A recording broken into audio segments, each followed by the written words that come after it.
Trizac. L'original.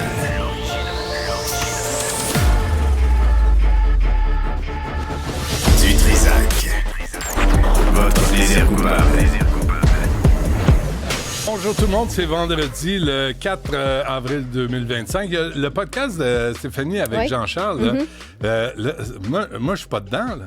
Non, t'es pas dedans. Je suis pas là-dedans. Non. Donc, heureusement, c'est juste un balado, là, parce que je suis le facteur beauté. Oui. Mais on perd rien. Là.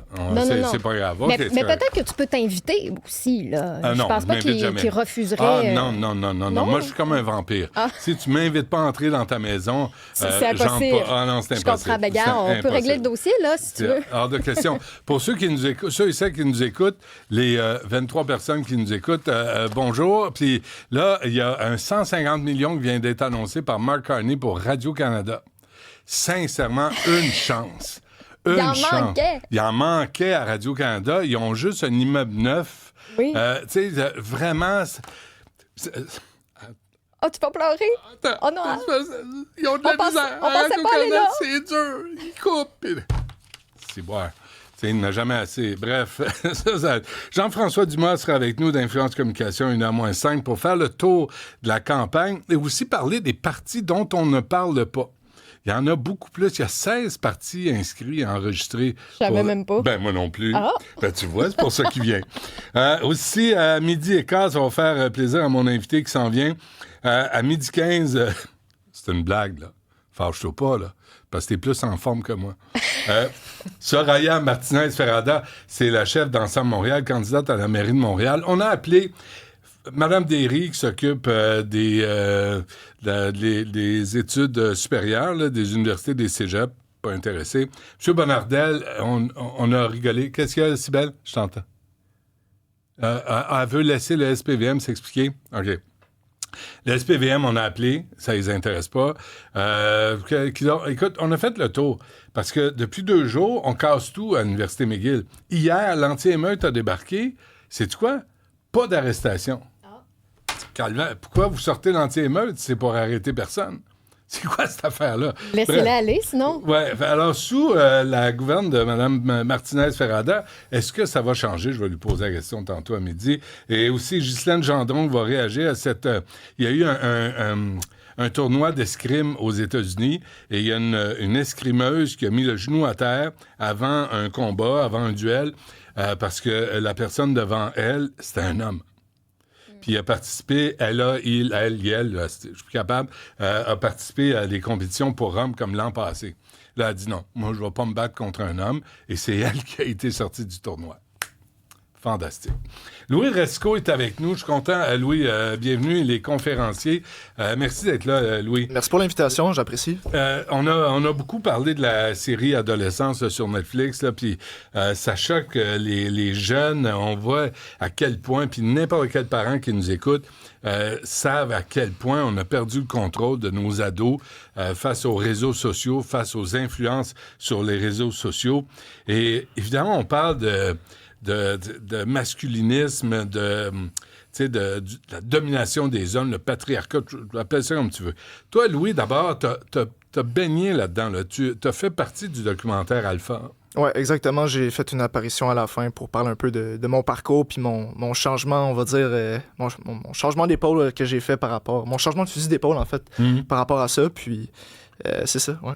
Ce parcours-là, Louis, a commencé comment? Là? À quel moment tu te rappelles là, de la transformation où tu t'es dit, des gars comme Andrew Tate, là, ça a bien de la dure, ce qu'ils disent? Ben, c'est une autre question. En fait, pour commencer, là, ce que je veux dire, c'est que ce qui s'est passé, il y avait l'école là-dedans. Je trouvais que je me sentais pas à ma place à l'école. J'étais au cégep à ce moment-là. Puis, je sentais que j'appartenais pas à un groupe qui me ressemblait, on va dire. J'étais pas bon à l'école, j'avais de la difficulté, j'avais la tête ailleurs, on va dire. J'avais mon entreprise de coaching également que je voulais qui se développe petit à petit. Puis, j'étais aussi un peu en colère face à une rupture amoureuse qui finissait pas. J'avais l'impression que j'avais de la misère encore à m'en remettre. T'avais quel âge, à peu près? 18? J'avais 19-20 ans à peu près. OK. Puis, c'est ça. Fait que là, ben, c'était tough pour moi à ce moment-là. Puis là, ben, ça fait en sorte que tranquillement, je regarde sur les réseaux sociaux quel genre de vidéo va fonctionner pour mes prochaines vidéos pour, à ce moment-là, de promouvoir mes services de coaching. Pour les algorithmes. Exactement. OK. Puis là, je vois qu'il y a cet homme-là qui arrive, Andrew Tate. Puis là, au début, je trouve ça drôle un peu la manière qu'il parle puis ces choses-là. Mais je veux dire, moi, je suis un entrepreneur puis je vois la conviction, la manière qu'il s'exprime. Puis c'est séducteur de la manière qu'il parle. Puis en tout cas, c'est ça. Fait que ça. Toi, j'étais tu là-dedans. regardais Andrew Tate, puis tu disais, ce gars-là, il détient, en tout cas, il y a une vérité là, qui me touche. Là. Il y a quelque chose là-dedans, mais qui touche tes colères, tes frustrations, les questions que tu te posais face à toi-même. Oui, ben c'est surtout que pour un jeune homme, pour un adolescent qui écoute Andrew Tate, Andrew Tate, ça représente la liberté absolue dans la société. Je veux dire, c'est les voitures de luxe, les femmes, les maisons, puis les bateaux, puis toutes ces choses-là. C'est comme si ça venait alimenter, c'est comme si ça venait nourrir une espèce de fantasme ou un idéal, on va dire. C'est comme Andrew Tate, là, je pourrais dire ça comme ça. C'est comme un personnage d'un jeu vidéo qui a débloqué tous les niveaux, puis qui fait ce qu'il veut. Mais c'est très loin de la réalité, en fait. C'est purement de la fiction. Puis on le voit ce qui se passe quand tu agis comme ça. Il s'est fait arrêter. Là, c'est il ça, est rendu en Floride avec son frère. On l'accuse de trafic d'êtres humains, de viol. Il dit les femmes devraient porter la responsabilité d'être agressées sexuellement. Il a dit des horreurs. Les femmes sont des paresseuses. Ça n'existe pas une femme indépendante. Puis là, je t'associe pas à ça. Là. Mais t'es passé par là. Un texto adressé à une femme. I love raping you. J'adore te violer.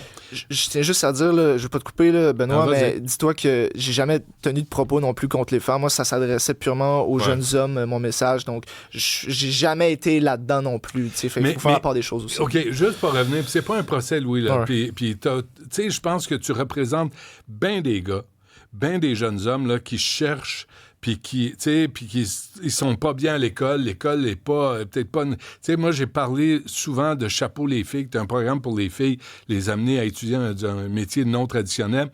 Il n'y a pas de chapeau, les gars. Puis moi, je veux rien enlever aux filles, là. C'est parfait. Mais on peut penser aussi à nos gars. Mais ça ne devient pas du masculinisme. Moi, je veux pas que ça soit au détriment des femmes. C'est ça la différence. Toi, à un moment donné, tu donnais des conseils aux jeunes, aux gars, puis essentiellement, c'était des jeunes qui te suivaient. Ouais, ben c'est ça. Moi, c'était purement axé sur l'entraînement puis le développement personnel, se rapprocher de la meilleure version de nous-mêmes. Sauf que, en soi, ces sujets-là sont pas mauvais, mais c'est la manière que je les véhiculais qui était un peu arrête agressive. De pleurnicher! Comment tu disais ça? Arrête de brailler, arrête de te plaindre. Arrête de faire ta bitch, c'est ça que je disais. Ah, bravo! Ouais, je le sais. À quel moment t'as dit, je peux pas continuer là-dedans? À quel moment t'as cassé? Ben, écoute, ça s'est pas fait du jour au lendemain. C'est juste, ça s'est fait progressivement au fil des mois. Je me suis rendu compte qu'il y a une incohérence énorme entre la personne que je laisse paraître sur les réseaux sociaux et la personne que je suis réellement. J'ai pas été éduqué, j'ai pas été élevé de même. Ça représente pas mes valeurs. Et là, j'ai fait cette introspection-là énorme qui a duré des mois. Puis ça s'est fait comme ça, petit à petit. Puis à un moment donné, la goutte qui a fait déborder le vase, je veux dire, j'étais juste écœuré. Je me levais le matin, j'avais pas d'énergie, je me sentais pas bien. Je me sentais plus à ma place. À cause de l'espèce de mission que tu t'étais donnée. Ouais. Puis là, à un moment donné, tu dis, est-ce que ta mère savait de comment tu te comportais, ce que tu disais pour attirer les ouais, puis elle aimait pas ça non plus. T'en as-tu sacré une? Elle était pas contente. Elle était pas contente, disons. Elle était pas contente? Elle était surtout stressée, elle s'en faisait beaucoup pour moi. Puis ouais. je comprends aussi, je suis pas parent, mais je peux imaginer la crainte qu'on peut avoir. Il y a des limites face à un jeune homme adulte. T'étais adulte. Ouais. Tu sais, une mère peut pas intervenir. Ton père disait quoi? Mon père, écoute, il disait pas grand-chose. Je veux pas te piéger, mais je trouve ça important là, dans toute la dynamique parce qu'on fait partie de famille. Mais je crois qu'il savait pas comment le dire. Fait qu'il me laissait aller, mais je savais qu'il était pas en accord avec ce que je faisais, mais il en parlait pas. mais peut-être qu'ils ne savaient pas comment le communiquer non plus. Puis je crois que ça revient aussi à la série Adolescence, c'est que mon message pour les jeunes, je veux dire aux parents, c'est surtout ça, qui écoutent leurs jeunes, c'est le plus important. C'est pas des mots précis qui vont changer quelque chose. Ça prend des oreilles pour Une les écouter, présence, ça là. prend une présence, qu'ils se sentent écoutés. C'est ça qui est le plus important selon moi. Là. Ouais. Tu donnes des conférences dans les écoles. Ouais. Qu'est-ce que tu dis aux ados? Écoute, ce que je dis aux ados, il y a pas mal de choses que je dis, mais grosso modo, la ligne Tu directrice... racontes ton histoire, Je raconte mon histoire, c'est la ligne directrice de la conférence, justement, comment j'ai développé cette radicalité-là, on va dire, puis comment par après je me suis déradicalisé, qu'est-ce qui s'est passé dans ma vie. Ouais. Je parle de santé mentale. Je dis aux jeunes, à quel moment tu dois demander de l'aide, comment tu demandes de l'aide, c'est quoi, qu'est-ce que tu peux faire, les relations que tu as autour de toi, les croyances aussi, les croyances que j'avais. Par exemple, je pensais que quand tu devais aller demander de l'aide, par exemple, voir un psy, une thérapeute, peu importe, fallait que soit tu sois en dépression ou bien que tu aies des idées suicidaires. Mais je veux dire, il n'y a pas de bon moment pour demander de l'aide. C'est jamais trop tard, puis c'est jamais trop tôt pour demander de l'aide. Tu sais. Donc, c'est pour ça que je parle sans tabou de exactement comment je me suis senti, les erreurs que j'ai faites. J'assume tout de A à Z. Puis, Non, voilà. mais là-dessus, bravo. Là, mais comment ils réagissent, les ados?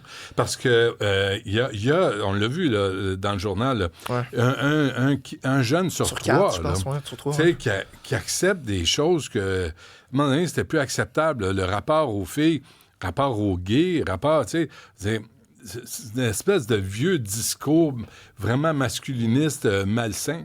Je crois que, en fait, les ados sont très attentifs. Je crois qu'ils sont captivés parce que je dis, entre autres, vu que, tu sais, j'ai 23 ans, j'ai pas beaucoup d'années de différence par rapport à eux, donc on utilise le même langage, puis on se comprend bien par rapport à ça, donc je crois que c'est une des forces, entre autres, de la conférence. Puis, je te dirais que les filles aiment ça. Je vois que les filles sont vraiment contentes, puis ils viennent me voir après la conférence quand « Hey, merci, je suis content », tu sais, puis ou « Hey, merci, tu sais, grâce à toi, mon petit frère ou mon grand frère va enfin, tu sais, il y a plus de nuances, puis ça prenait ça, puis les gars aussi, c'est sûr, des fois, mettons, quand je dis comme quoi j'idéalisais Andrew Tate, je vois des visages des gars, puis des fois... Des fois, il y en a qui allument pas mal, je te dirais, ouais. Puis c'est ça, mais... Les mots, hein, les mots qu'on utilise, puis... Cette semaine, là, je parlais de ça des jeunes, là, puis je disais aux parents qui écoutent, puis allez ouvrir le téléphone de votre adolescent. Allez voir ce qu'ils suivent. Parlez-en avec eux autres. Parce que là, il y a tout un discours, il y a des mots qu'on n'utilisait plus, qu'on se remet à utiliser, des mots misogynes. Je pense qu'il faut tracer la ligne quelque part. Puis il faut faire attention, tu sais, encore une fois, je suis pas parent, mais la chose que je recommande tellement pas à un parent, c'est de faire la morale à son enfant. C'est tellement la pire chose. L'enfant, l'ado, va juste se sentir attaqué, il va être sur la défensive, il va pas t'écouter. Donc, il est pas niaiseux, il est intelligent, mais c'est sûr d'avoir... de le sensibiliser aux réseaux sociaux, à l'impact que ça peut avoir l'utilisation des réseaux sociaux, surtout pour quelqu'un qui en utilise beaucoup. Quelqu'un, si on voit, mettons, notre ado qui s'isole puis toujours sur les réseaux sociaux, je pense que ça peut allumer une petite lumière rouge. C'est un méchant combat. Moi, j'ai 4 enfants, là, Louis. Ouais. Tu sais, j'en ai 2 plus vieux que toi. Ouais. Puis je vois la différence entre les 2 plus jeunes et les 2 plus vieux. Puis l'impact des réseaux sociaux. Puis... Tu sais, nous, on intervient, là, comme parents, on intervient, mais c'est un combat presque perdu d'avance. Parce qu'on peut pas on n'aura jamais autant d'influence, mais on peut les mettre en garde, par exemple. On peut les mettre en garde, puis je crois qu'il faut pas non plus essayer de les contrôler. On peut pas... Et si on essaie de leur dire, OK, par exemple, pas de téléphone ou pas de réseaux sociaux, il va trouver quelque part d'autre, écouter sa source d'information. Donc, c'est pas... on les enchaîne je crois pas au que c'est sol, une nous autres, solution. ça marche pas? Non, écoute, j'ai des petites nouvelles pour toi, là. Attends qu'ils se libèrent, ça va aller mal dans le désespoir. Ouais. Mais ce mouvement masculiniste, là, toi, tu prends la parole, mais il y en a qui y adhèrent, là. Comment on fait pour... Parce que moi, tu sais, je sais pas si t'as des sœurs, là, mais... J'ai une grande sœur, ouais. T'as une grande sœur. Tu sais, tu dis, moi, je voudrais pas qu'un fan d'Andrew Tate fréquente ma sœur ou ma cousine. C'est un très bon point que tu amènes. Je me suis dit, un peu par rapport à ça, pas Andrew Tate, mais une autre personne que je nommerai pas, je me suis dit, est-ce que je pourrais l'imaginer avec ma sœur? Et tout ça, j'ai dit, ben non, j'ai commencé à rire, ben non, ça se peut pas, ça se peut pas. Donc, c'est là que je voyais qu'il y avait une incohérence, ça fonctionnait juste Ah pas. oui, ça fait partie de tes réflexions qui t'ont amené à Oui, dire entre autres, ça a plus d'allure, là. exactement. Ouais. Le rapport au corps, là, dans tout ce mouvement-là, moi, je refuse de dire si parce que tu décides de t'entraîner comme du monde, de prendre soin de ton corps, tu deviens masculiniste. C'est zéro vrai. Mais ça, il faut faire attention parce que là, à un moment donné, les hommes aussi, notre corps, faire de l'exercice, être en forme. Moi, j'ai un gars de 34 ans, il fait ce que tu fais. Il y a un gym, il entraîne des boxeurs. Ah oui, ok. Puis c'est pas un douchebag, puis c'est pas un masculinisme, c'est pas... Tu sais, rien de ça, c'est pas un misogyne. Faut arrêter de mettre les gens dans... Faut arrêter d'étiqueter, faut arrêter d'associer que parce que quelqu'un s'entraîne, que ça fait de lui un masculiniste. C'est zéro ça. Puis c'est là qu'il faut faire attention. Faut pas aller dans les extrêmes. On est beaucoup dans les extrêmes, Ouais. on est beaucoup dans les polarités, les caricatures. Mais faut s'évader de ça, puis il faut juste revenir un peu au centre, puis d'amener plus de nuances à nos propos, parce que les algorithmes, en fait, ça nourrit cette polarité-là qui nous divise au final. Est-ce qu'il y a des ados qui te regardent et ils disent hey, Racicot, t'es devenu une momoune. Puis, as-tu entendu quelque chose qui t'a choqué en réaction à tes conférences? Écoute, non, j'ai pas entendu ça. J'avais fait une vidéo il y a quelques temps que je disais comme quoi j'ai changé vraiment mon fusil d'épaule, puis je suis, tu sais, j'ai fait beaucoup d'introspection, puis tout ça. Puis j'ai entendu, pas j'ai entendu, mais c'est un commentaire de quelqu'un qui disait que oh mon Dieu, Louis, t'es devenu, ils t'ont eu, la Matrix t'ont eu, ils t'ont eu, tu sais, t'as perdu, puis tu t'es fait avoir, puis je suis comme ouh, je me suis fait avoir, oh mon Dieu, je suis rendu un agent Smith de la Matrix, puis ben non, tu sais, c'est là aussi ce discours enfantin de la Matrix, puis ces choses-là, je crois que c'est pas un discours qui reflète un adulte mature et responsable. Oui, bravo. Là, tu fais des études? Oui, ben là, j'ai fait un retour aux études, là, d'ailleurs. Là, j'ai fait un retour. Je suis au HEC en finance en ce moment. Puis qu'est-ce que tu veux arriver à faire? Ben, écoute, mon but, c'est d'être... en ce moment, du moins, c'est d'être planificateur financier.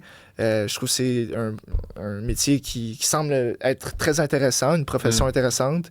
Puis, voilà. As-tu perdu des abonnés? Oui, mais je me dis que les abonnés que j'ai perdus, de toute façon, c'est pas du monde qui partage les mêmes valeurs que les miennes au final. Puis je préfère être moi-même puis que je perds des abonnés que de nourrir un personnage, de nourrir mon ego, on va dire, puis qu'il y ait des abonnés, on s'en fout. Là, on va faire. Moi, quand je fais une info pub, là, on va dire, j'en fais comme du monde. J'en fais pas souvent, mais quand j'en fais, elles sont bonnes. Ouais. Alors là, toi, les gens peuvent te suivre. Oui. Sur Instagram, Facebook, Louis Rasco. Et tu donnes des conseils aussi pour s'entraîner. Oui. Puis, t'es pas un masculiniste. Non. Alors, les jeunes qui nous regardent, là, ou les parents qui nous regardent, si votre gars s'intéresse à se mettre en forme, c'est important d'être en forme, puis de prendre soin de son corps, ils peuvent te suivre. Ils peuvent me suivre, puis pour être 100% honnête, je te dirais que l'entraînement physique, petit à petit, je me détache de ça. Présentement, j'ai plus la tête dans mes études, j'ai plus la tête dans les conférences que j'amène. Ouais. Donc, l'entraînement physique, je crois que j'ai plus de passé là-dedans que de futur, du moins pour le coaching, pour c'est ça, le coaching. Mais y a-tu moyen, moi je connais pas bien, tu sais, je suis un vieux schnock, là, mais tu sais, y a-tu moyen d'arriver sur le web, sur Instagram, là, puis là tu te dis, OK, je veux suivre Andrew Tate, puis il tombe sur ton compte? Ça serait le fun là, d'avoir des hackers faire ça. Je crois pas. Pense-y. Pense-y. Bon, ça Il y aurait m'inquiète du pas monde en trop, main. je te Non, dirais. c'est ça. Non.